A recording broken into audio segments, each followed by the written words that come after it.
A whirlwind romance had quickly developed between Daphne and Norman. They helped each other escape the harsh reality of being in war-torn Weinenberg and being in a place in life they did not want to be in.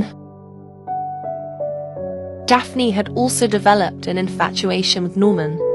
He was a piece of home that she longed for while still helping her come to terms with her reality. She could not see a future with him, but their relationship felt good in the moment. Norman taught her so much about pleasure and her own body. She was inexperienced in this area in her life, and being with him was like an awakening for her. She could not get enough of him. She fulfilled her nurse duties by monitoring Norman while he was sleeping. He was nearly ready to be cleared to go back to the war, so sitting at his bedside was mostly for show. She would wait for everyone else to go to bed before she acted.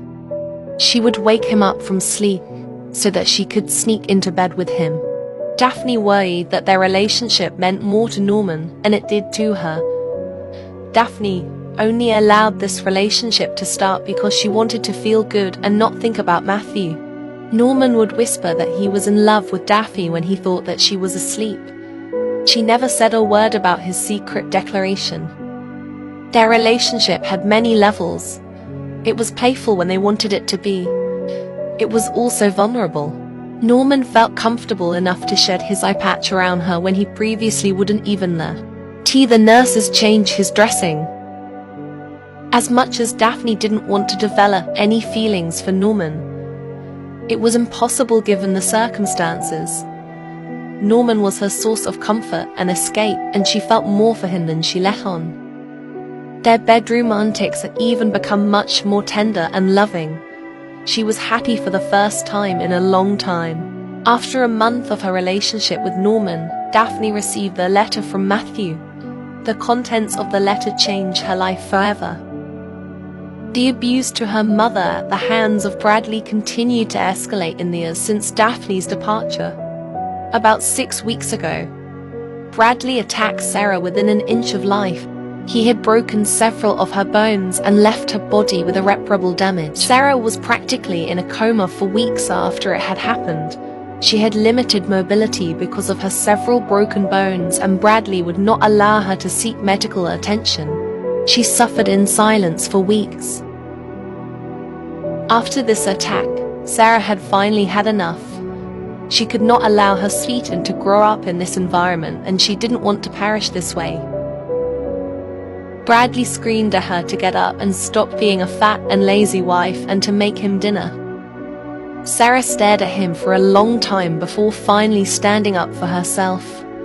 She screamed at him to shut up and leave her alone. He began to open his mouth to speak, but she cut him off by saying that she would make him cease to exist in his sleep if he ever laid a hand on her again. Bradley took her words as a joke initially until Sarah disclosed what she would do in detail.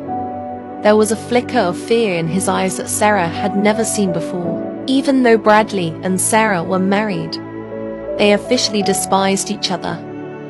After speaking to Lucy about her and then moving in with her, Sarah packed their bags and was set to leave. It was an emotional time because she did not want to leave her home. She limped out of the house she had called home for over 20 years, the home where her children grew up, and the home that Atticus had poured so much love and hard work into. Before she and Anne were to leave and start their next chapter of their lives with the Barton family, Bradley became his charismatic self and asked Sarah if they could discuss their separation. He claimed that he would be moving on from Henford on Bagley soon and would like Sarah to keep her house. Sarah desperately wanted to keep her home, so she agreed to a quick chat between them, and then they would be leaving. Bradley poured the two of them a glass of wine, while Sarah unpacked a few toys for him to play. Within the living room while this conversation took place, they drank their wine and Bradley begged for Sarah to forgive him and give him one more chance. Sarah began to walk away. Bradley followed her, but Sarah stood her ground. She presented Bradley with divorce papers that Lucy had secretly met with a lawyer to draw up. Sarah had enough evidence of injuries just by the current state she was in to be granted a divorce without his signature. Bradley was irate and felt betrayed for Sarah going behind his back to get a divorce. He would not let her get away with this injustice. Before Sarah knew what was happening or could run away, Bradley wrapped his hands around her and would not let up. The blind rage that was coursing through Bradley made his grip harsh and unforgiving. Sarah did not stand a chance. Sarah's life was over, and it was at the hands of her husband, the man that she had once loved. Her daughter was in the next room and heard the entire thing. Bradley knew that repercussions of his actions would result in life in prison.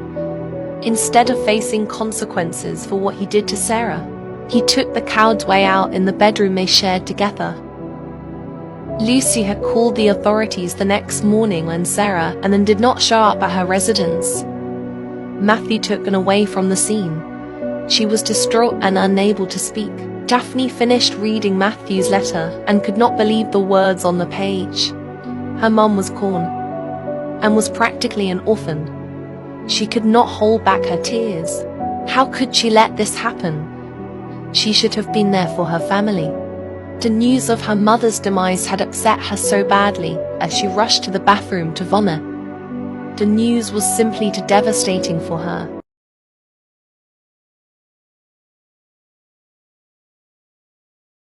It was Daphne's responsibility to share the news of their mother's passing with her brothers.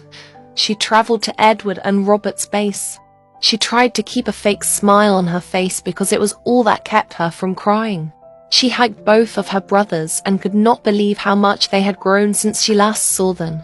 They were still so young and were about to experience more tragedy than anyone should at their age. Daphne finally mustered up enough courage to disclose their mother's passing with the twins. Understandably, they were distraught and devastated by the news.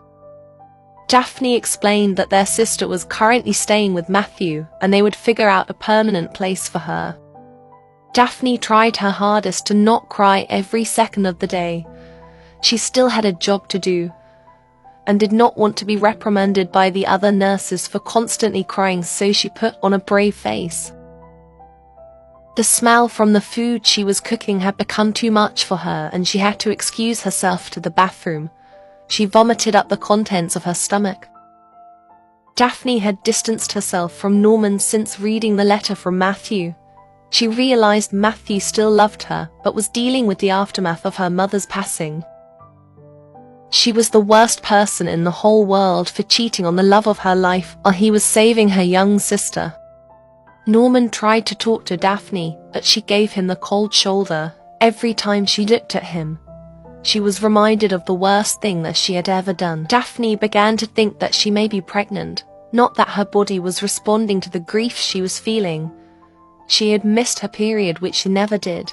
She was terrified that her infidelity had resulted in a love child. Her worst fears were confirmed when she stared at the 2 pink lines on the test.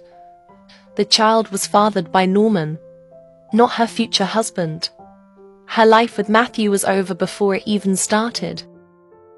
Back in Willow Creek, Matthew was trying his best to comfort Anne.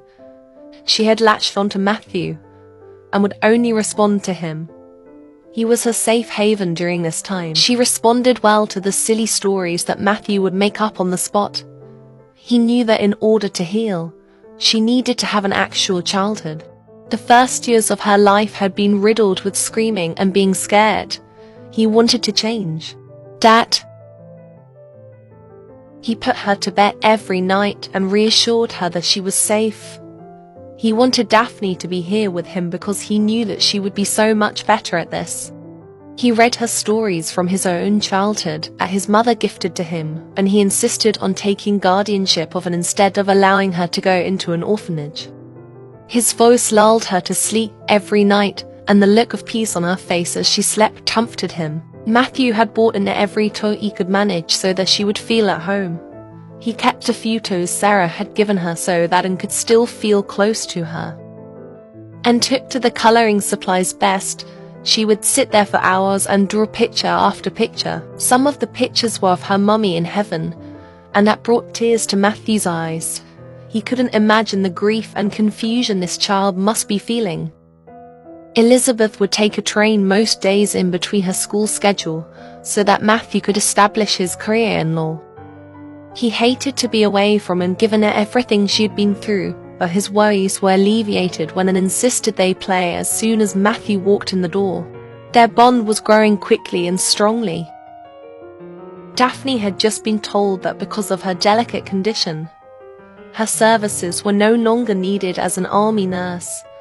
When she finally sat down to have a conversation with Norman, he begged for her forgiveness because he thought he had done something to upset her.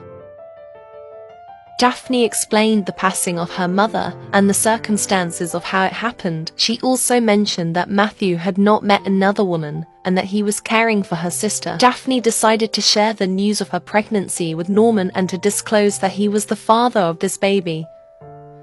Norman was shocked but overjoyed to hear this. He immediately suggested that they get married and be together. He told her he loved her and that it had always been his dream to have a child. He promised to be the best dad in the world to their baby.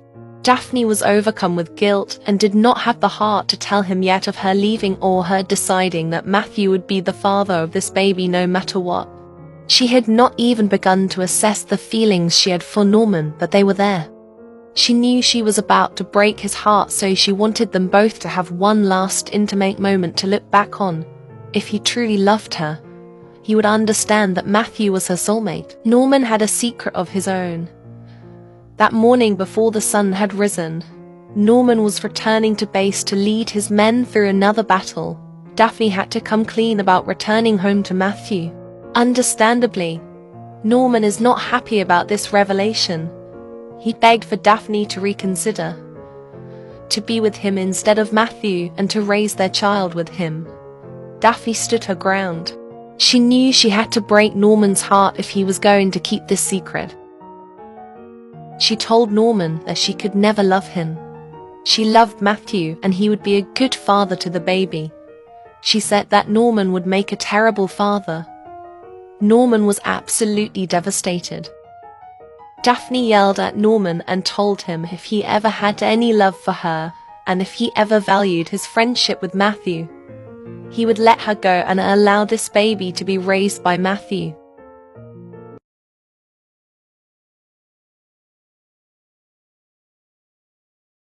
The flight home was long and draining. Daphne had to find a way to conceal her pregnancy from Matthew until she could figure out a way to make it seem like this baby was his. As soon as she walked through the door, Daphne broke down in tears and fell into Matthew's arms. She had missed him so much, and the gravity of the mess she had created finally sunk in. She had betrayed the love of her life. Matthew engulfed her into a hug and whispered that he loved her and missed her so much. He apologized profusely for ignoring her letters. He explained that he needed to heal himself so that he could be a good enough husband and father for her. Daphne apologized for overreacting and expressed her immense gratitude for stepping up for her family and bringing it into his home. As if hearing her name, and comes rushing into the living room to see what was going on.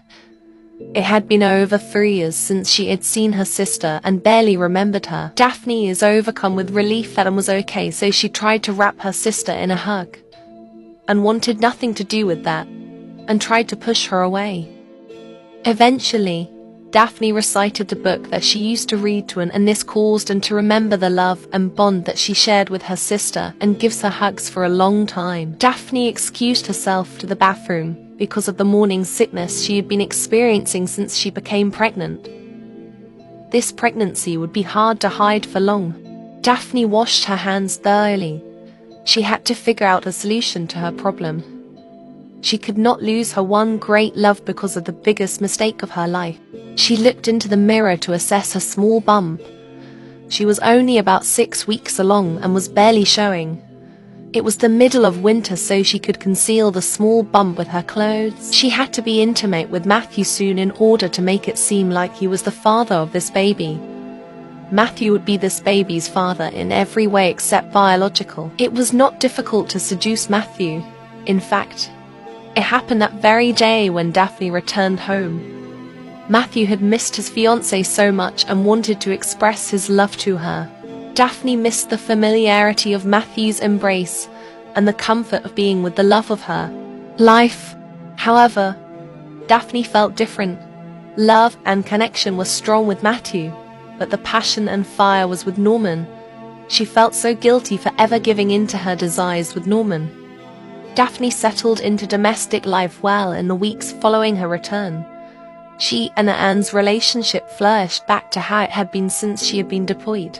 Daphne wanted Anne to have a fun childhood and express herself in every way she could. Anne's favorite thing to do was to give her makeovers. Daphne always ended up looking silly, but it made the child smile. And that was all Daphne cared about. Daphne loved to watch Anne and Matthew interact together. It warmed her heart that her future husband adored and cared about her family just as much as she did. He was going to be such a good father to her child. A month had passed since Daphne returned home, and she knew that she needed to share the news of her pregnancy with Matthew. They had been intimate often, so it would be believable to assume that Matthew was the father. The guilt of having to lie to Matthew was eating Daphne alive.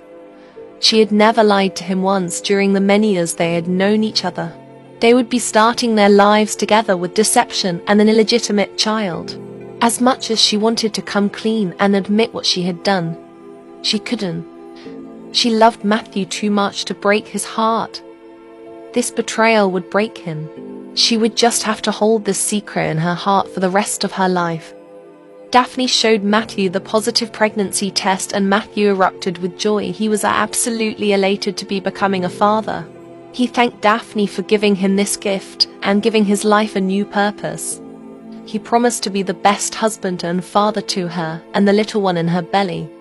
Daphne felt the guilt heavy in her chest as she watched the happiness spread across Matthew's face. She would never forgive herself for what she did with Norman. The expecting parents laid in their bed together and basked in the fact that their family would soon go from 3 to 4.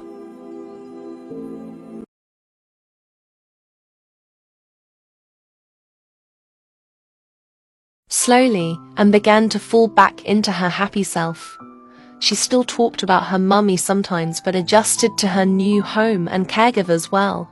She was rambunctious and was always on the move. She loved the rocking horse that was taken from her home.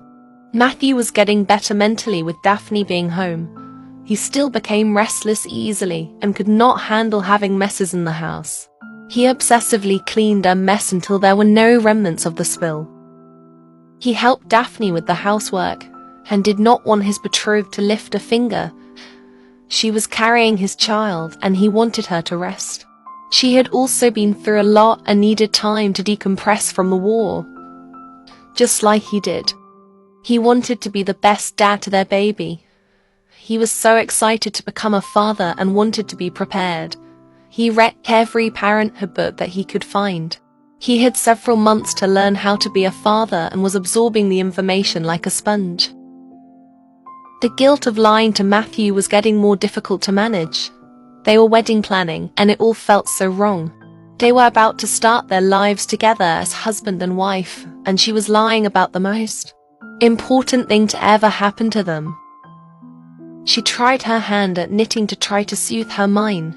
This is what had to be done in order to keep Matthew and give this child the best life possible. With the wedding creeping closer, Matthew and Daphne practiced their first dance together. It was simply an excuse for Matthew to get closer to his wife-to-be. She had been distant since she found out she was pregnant, and he feared that she was getting cold feet before the wedding. He did his best to reassure her and make her feel loved. He was over the moon that they were soon to be married, and he wanted her to feel the same way. He loved her very much and couldn't wait to start their lives together. Daphne took charge of Anne's bedtime routine. Her bedtime routine with her daddy was some of her fondest memories of growing up, and wanted to give Anne a piece of their father since he was not their foe. Aaron, like he had been for Daphne. She and Matthew had been talking about officially adopting Anne and raising her as their own. Daphne wanted Anne to grow up in a stable environment with loving parents. Matthew had built their baby's nursery to surprise Daphne with. The room was beautiful, and she could not wait to watch her baby grow up in this room. She did not deserve Matthew and his kindness. Daphne insisted on cooking dinners, despite Matthew's objections. The least she could do was make delicious food for her family. She could not have idle hands because then she thought more about how terrible of a person she was. She also liked to work on their victory garden. The war was over now, and the side her loved ones had fought for had won. Her brothers were back at home and were safe, and that brought her comfort. Matthew had mentioned that Norman was back home in Henford-on-Bagley. She worried that Norman would come to Willow Creek and beg for Daphne back, erupting her peaceful life with Matthew. She desperately hoped that Norman left his love for her in Windenburg. It was the family's first Winterfest in the new house. It was also Anne's first Winterfest without their mother. Daphne elaborately decorated the tree in hopes to make the home a happy and festive place for her baby sister. Matthew also had the same idea. His heart broke for little Anne. He used a large portion of his earnings in the law career to buy gifts for Anne. He would do anything to put a smile on her face. Daphne added a present for Anne under the tree. She was gifting an heirloom of their mother's, so she would always have a piece of her. Anne was overjoyed when she opened Daphne's present. She was very grateful for all the toys and trinkets she had gotten this Winterfest, but was so happy to be gifted the jewelry box that had been in their mother's family for generations. She would treasure it forever. Daphne was gifted an updated ring. The ring that Matthew had proposed with was small and something that brought Matthew great shame. He made good money at his law job and wanted Daphne to have a ring that reflected how much he loved her, and felt very content. Her sister and Matthew gave her so much love, and it felt nice to finally live in an environment that was supportive and safe. Daphne was feeling very sentimental given the holiday season, so she told Anne stories from her childhood. She told her sister all about their father. She also mentioned that they were going to have another sister named Charlene, as she was born. Sleeping and listened intently to every word. It made her happy to hear about her family that was no longer with them. It was a good holiday for the soon-to-be Bartons.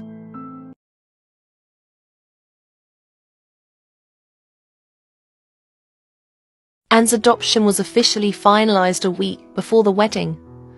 They chose to keep her last name as Bennett so she could keep a piece of her parents.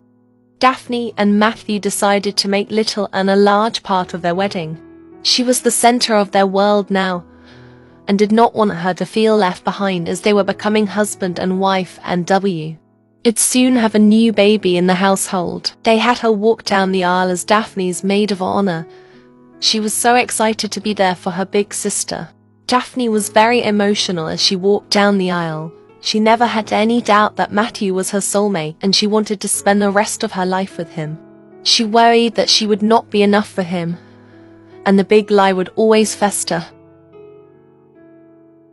Matthew's vows to Daphne were heartfelt and beautiful. Every person witnessing their union had tears in their eyes.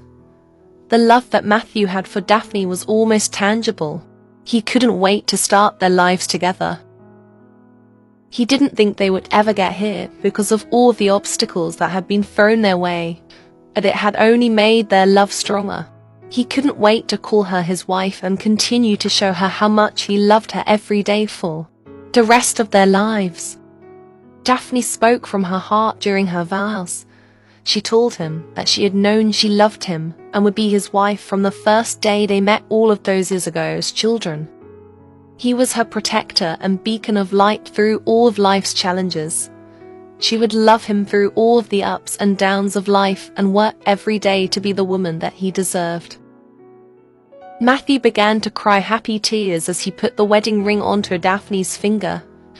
He had waited for this moment for so long and could not believe it was finally happening. As happy as Daphne was to finally be Matthew's wife, her heart broke into pieces when she put the ring on his finger. They were now bound by law, and he didn't know that the baby in her belly was his best friend's. Their first kiss as a married couple felt magical for Matthew. Daphne did her best not to break down in sobs. Their families were there to celebrate their union. Daphne wished her parents could be here to celebrate this moment. A notable absence from the wedding was Matthew's best man, Norman. He did not tell Matthew why he couldn't attend, but Daphne knew. Matthew and Daphne walked down the aisle as husband and wife. Daphne felt so guilty and selfish for successfully trapping Matthew into raising not one, but two children that were not his own. She would never deserve him. The newlyweds settled back into domestic life after the wedding, and would soon age into a child, so Matthew focused all of his energy on fully potty training her. It was tedious and required painstaking patience, as did not take to this easily. Eventually, she was successfully potty trained. Willow Creek was experiencing the longest winter on record. Daphne normally didn't care for winter, but the cold helped her think. She took long walks before Matthew woke up. What was consuming her thoughts was whether this baby would look like Norman and whether Matthew would pick up on it. Daphne got very good at compartmentalizing. She left her panicked thoughts at the door after her walks. She became the best wife and surrogate mother as soon as she got home. Matthew and Anne deserved the best version of her. They were innocent in the mess she had created for herself. She worked on her cooking skill like her mother had growing up. She wanted her family to always be content at mealtimes. Anne aged into a child as the snow began to melt. She blew out her birthday candles and wished for school to be a good experience for her. She wanted to be a good student and make friends. Anne's childhood trait is logical. This trait will be helpful in school. The family of 3 enjoyed the delicious cake that Daphne had baked for Anne's birthday. It was a bittersweet moment for Daphne to see her baby sister so big. She was a spitting image of their mother. Daphne hoped she was making her mother proud with how she was raising Anne. Daphne cleaned the dishes after their birthday celebration. She took a moment to take everything in and feel thankful for the life Matthew had created for them. Matthew interrupted her from her thoughts by wrapping his arms around her belly and telling her that he loved her. She finally allowed herself to accept the love from her husband.